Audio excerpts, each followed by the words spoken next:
as recentes polêmicas nas redes sociais envolvendo brasileiros no Mundial da Rússia, como nós acabamos de mostrar, abrem margem para um assunto sério e muito importante: o uso das redes sociais. E por isso aqui conosco, nosso convidado de hoje é o advogado de Direito Digital, o Rodrigo de Carvalho. Rodrigo, muito obrigada pela sua presença hoje, num dia de jogo, hoje à tarde, aqui conosco no SBT Meio-Dia. É preciso saber o que se está postando nas redes sociais, até porque ela tem um grande alcance? Sim, as redes sociais, a partir de que a gente hoje tem acesso ao mundo inteiro através da internet, e esse acesso é imediato, é no mesmo momento que você posta, você tem que ter muito cuidado com isso. Nós temos houve uma decisão bem recente de um caso semelhante a esse que está sendo discutido pelo Tribunal de São Paulo.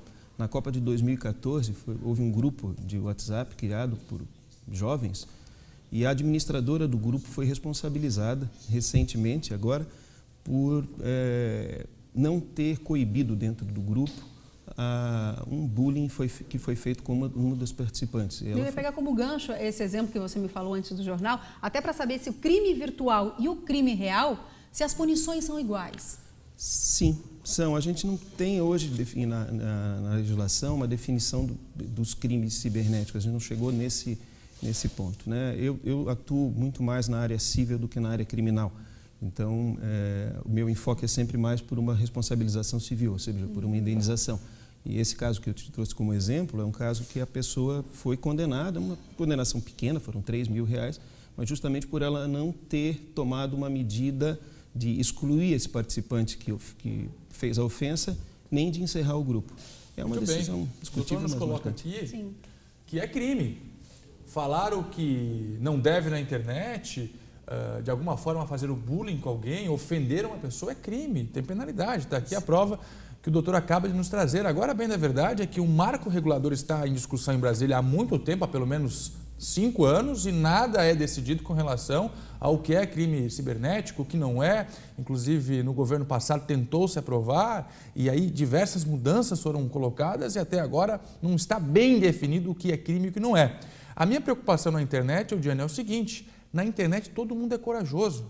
Na internet todo mundo fala o que quer, se esconde atrás de um computador e aí fala o que quer. E aí, às vezes, acontecem essas complicações, doutor. O senhor convive com frequentes problemas gerados a partir da internet? Sim. A nossa vida hoje ela é muito mais digital do que analógica, né? Todas as coisas que a gente pratica hoje, elas são muito mais digitais. O teu celular, por exemplo, é a pessoa que mais te conhece. Ele sabe a hora que você acorda, a hora que você vai dormir, sabe se você andou acima da velocidade com o teu carro, onde você estacionou. Tudo isso ele te controla. Ele tem essas informações nele e tem gente olhando isso, né? Com certeza. Então, assim, é importante como se comportar diante das redes sociais, esse novo mundo de tecnologia. A visibilidade se torna cada vez mais rápida e tem a tal da famosa viralização. Isso a gente não tem como esconder. E aí, por exemplo, alguém postou alguma coisa, não gostou, os comentários foram negativos, eu vou lá e deleto. Hoje existe o print. Então, as pessoas seguram essa informação, colocou ali, pode tirar, mas as consequências são irreversíveis. É isso que eu lhe perguntar, doutor. Se discute muito o direito ao esquecimento, existe, né? Você tem direito de ser esquecido, não ser lembrado, uma coisa que te cause prejuízo, que esteja na rede. Mas as medidas para você obter esse esquecimento, elas são medidas complicadas e tem que necessariamente passar por um tribunal. E melhor é dizer que as pessoas, antes de postarem alguma coisa, que eles tenham cuidado, que tenham responsabilidade. Tem que pensar bem no que postar na internet. Já que a gente está falando aqui de rede social, o doutor continua com a gente. Você sabe o que é um viral no mundo da internet? Já postou algo aí que tenha bombado, ganhado tamanha repercussão? Pois é, a internet nos permite muita coisa boa, mas também temos que tomar cuidado com aquilo que postamos, porque sempre há consequências. Principalmente se você procura um bom emprego ou está querendo se manter nos bons trabalhos, ou então se você está querendo fazer talvez um currículo. A internet pode te ajudar e também pode te punir. O Facebook é meu, eu posto o que eu quiser. Se eu me arrepender depois, eu apago mesmo. Se você não curte o que eu posto, é só me bloquear, ué. Cuidado com o que eu publico. Capaz, é só um videozinho, na zoeira. Só que não. Esse videozinho você já deve ter visto em diversos lugares porque ele bombou em tudo que é rede social nos últimos dias. A pessoa foi lá, ativou ali o que a gente chama de modo selfie, gravou toda a ceninha ali com os amigos e postou na internet. Tá feito. Milhares de compartilhamentos em questão de segundos. E nesse caso, uma palavrinha poderia ter resolvido tudo. Limites, nesse caso, em todos os sentidos, né? Mas vamos falar sobre cuidados com aquilo que a gente posta nas redes sociais, porque um clique pode ser decisivo. Uma pesquisa feita por uma empresa de monitoramento de mídias sociais mostrou que 90% das empresas brasileiras visitam o perfil do candidato na hora do processo seletivo. Essa consultora em gestão de pessoas explica que sim, a rede social do candidato é fator decisivo. Pensando isso no processo seletivo, né? Cada vez mais as empresas tendem a avaliar os candidatos não só pelos requisitos técnicos, mas também em relação à postura comportamental. Se essa pessoa tem um fit cultural com a empresa, se os valores dele estão alinhados com os valores da empresa. E por se tratar de informações que são públicas e de fácil acesso, as empresas não têm como impedir que elas façam esse acesso às redes sociais e avaliem a postura comportamental dos candidatos também nessas redes. Então, eu queria saber de vocês como é que funciona esse negócio de postar nas redes sociais. Tem algum cuidado ou só vai? Eu penso bastante, eu testo vários efeitos, várias legendas, mando para as amigas, peço opinião, eu demoro bastante até postar. Mas por conta de um clique, talvez pode ser decisivo, pode acontecer alguma coisa? Qual que é o teu medo, assim? Eu quero que fique bonitinho no Instagram, tem que combinar o feed, não sei, eu penso bastante em várias coisas, tem várias paradas que tem que ficar pensando antes. E tu te importa também com esse tipo de coisa? Eu não ligo muito, assim, eu só posto e deixo lá, vou na fé. Olha, haja fé mesmo, hein, Matheus? Porque esse mundo da internet é tudo muito louco, porque tem muita gente. Só pra ter uma noção, no Instagram já são mais de 800 milhões de pessoas conectadas no mundo todo. Aqui no Facebook, nós já somos em 2 bilhões de usuários ativos por mês. É muita gente, então tem que ficar esperto. O viral é tudo aquilo que estoura, que gera conhecimento para as pessoas. E na internet a gente não tem o alcance e dimensão do que se torna viral, porque é tão grande, assim, desde uma celebridade a postar algo inusitado que nos interessa e bomba, até alguma coisa relacionada a uma empresa que fez algum tipo de coisa errada ou discriminou algum tipo de cliente. Mas, chefe, eu estava fora da empresa, nem estava no meu horário de trabalho.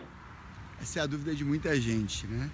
Mas a grande verdade é que nas hipóteses de suspensão ou interrupção do contrato de trabalho, licença de doença, férias e outras situações onde você não está no seu local de trabalho, existe pelo menos uma obrigação que você continua tendo que respeitar, mesmo fora desse ambiente, mesmo fora do seu vínculo de trabalho normal, que é o dever de lealdade do empregado. Então, algumas figuras do artigo 482, que configura a falta grave ou a justa causa, continuam tendo que ser observados aqui, sob pena de uma demissão por justa causa.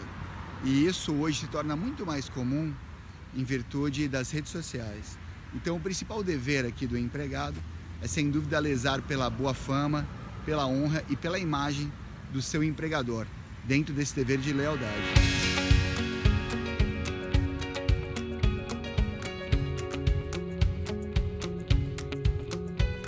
Olha, então pode curtir, compartilhar, flertar, postar. O negócio é ter consciência, porque pode ter consequência.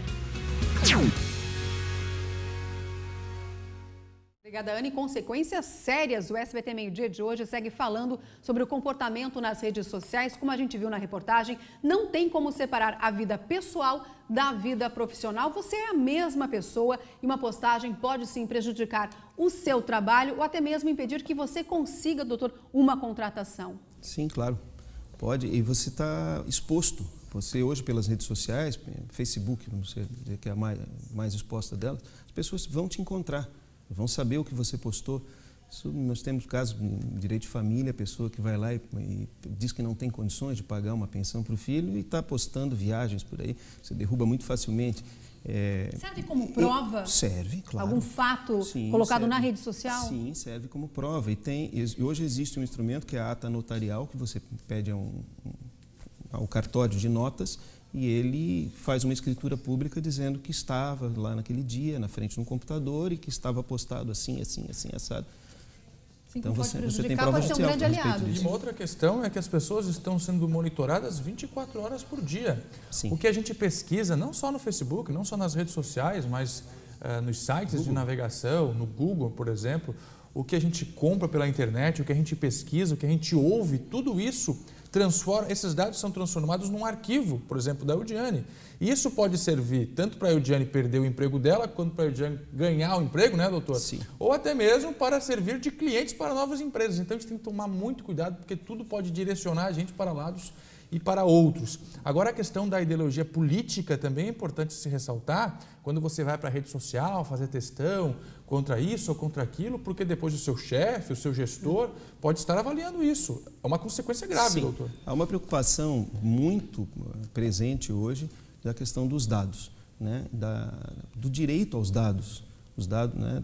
Da privacidade dos seus dados. Então, foi aprovado recentemente na União Europeia um regulamento sobre o tratamento dos dados pessoais.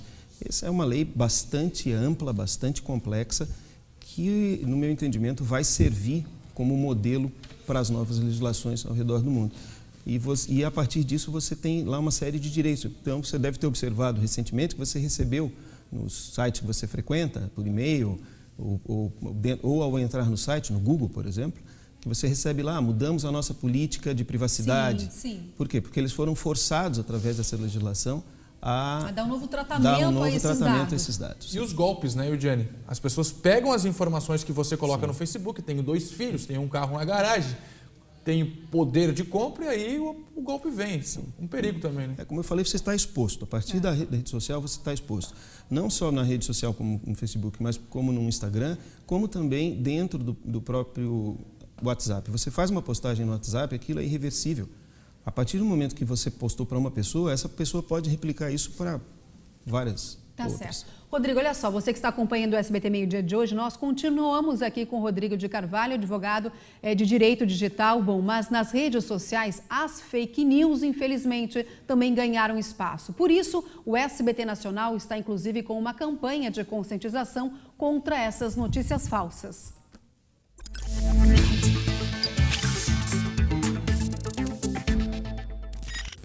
Fake news é uma expressão que está na moda, quer dizer notícia falsa.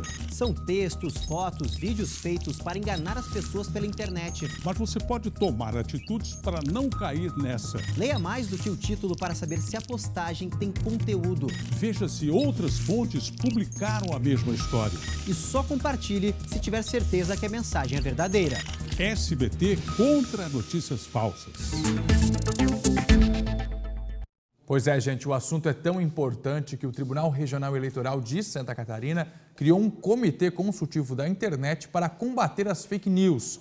Hoje foi a primeira reunião. É um órgão que nós estamos instalando de vanguarda no país, né? Só existe no TSE. Então, é o primeiro TRE do país que está instalando esse Conselho Consultivo da Internet, que visa estabelecer diretrizes de trabalho e protocolos de investigação nessa área, para auxiliar os juízes eleitorais que vão tratar da propaganda eleitoral esse ano. Durante a reunião, também foi lançada a campanha Se é fake, não é news. Se é mentira, não é notícia. O juiz federal, que é quem preside o comitê, falou sobre as denúncias que podem ser feitas.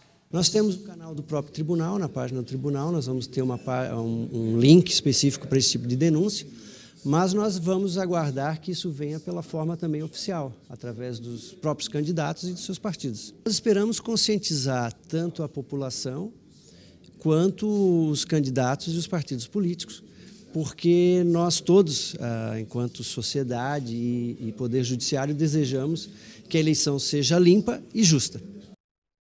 Por que o TRE é preocupado com as fake news, as notícias falsas? Porque elas podem direcionar a eleição, elas podem mudar o resultado de uma eleição. Pode cancelar uma eleição, com certeza. Pode até cancelar uma eleição. Então é bom ficar atento. Quando a gente fez a campanha aqui, confere num site confiável, num veículo de comunicação tradicional.